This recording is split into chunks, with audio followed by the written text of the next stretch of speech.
Hello, ma'am. Happy to see this letter from you. Well done. Let's take a look at what you wrote. It's the English and Homestay letter. Okay, so, dear Mr. and Mrs. Jones, I am May, who is coming to the UK and staying with your family for the English and Homestay program next month. I'm writing to introduce myself in advance and inquire about the essential information about the UK. All right. Well, the good news is that you've done what you're supposed to do in a letter like this, which is state very clearly in the first sentence why you're writing. Okay? So that's good. However, the issue that I have is with some of the expressions that you've used here. So let's see. It's just a little unnatural just to start off your letter, I am May, who's coming to the UK. It's just not the most natural way that we speak or write in English. So how about instead you start off with, Dear Mr. and Mrs. Jones, I am writing to introduce myself as I will be coming to the UK and staying with your family for the English and Homestay, one word, program next month. Okay? And then, my name is May. I don't really like I am May so much. It's just, like I said, it's not really just natural. So, my name is May, and I would like to inquire about essential information on the UK. I think would have been a better choice here. All right? To begin with, you can't say this to begin with, introduce myself. Let's try it differently. To begin with, comma. I am joining the advanced diploma course in English at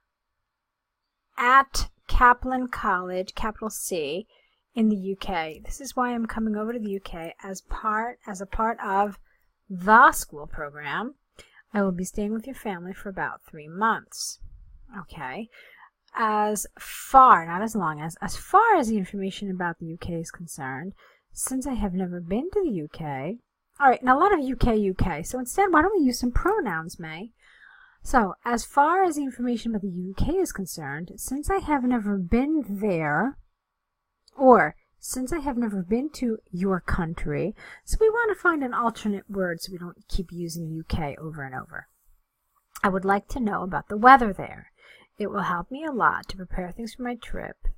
Comma, for example, comma, whether to bring thin or thick clothes.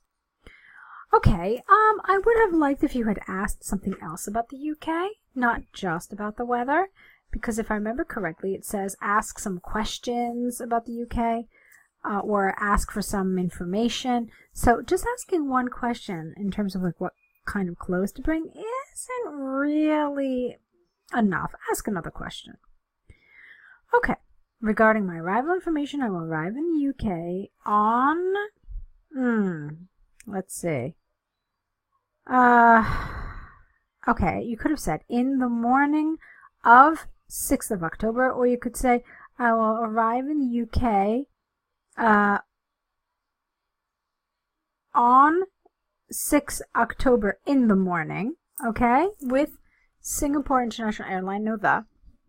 I'm so excited and thrilled, ED, to come and visit the UK, and I'm really hopeful to improve my English and learn English culture. I'm looking forward to meeting your family. Sincerely, May. Okay, so you've covered everything that you're supposed to cover. I've already explained to you some things that could have been developed a little more. The vocabulary is fine. There's nothing really wrong with it. There's nothing really advanced as well, though. You should know that. It's pretty kind of solid, acceptable language. But I wouldn't say that you've really used anything advanced. And if you are aiming for a higher score, then you need to maybe make some improvements on and adding some more advanced collocations, some less common collocations and things like that. The grammar for the most part was also fine. You used some advanced grammar, but not really a whole lot. I think I would have liked to have seen maybe a little more advanced grammar. You used things like I would like, which is fine, but I would have liked a little bit more of this formal language as well. Your tone in general was kind of neutral, and you don't know Mr. and Mrs. Jones, so I always think it's a better idea to be more formal in a letter like this. I would say your tone is kind of neutral. I already talked a little bit about the development. I talked about your tone, I talked about your grammar, I talked about your vocabulary.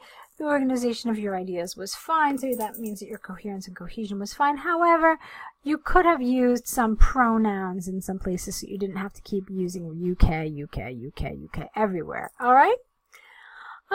It's a good attempt, May. I'd like to see more of your work. I'd like to see you potentially sign up to one of the options available here so that we can help you reach your goals for IELTS. I think you've got some good elements to your writing, but I think together we can definitely improve it even more.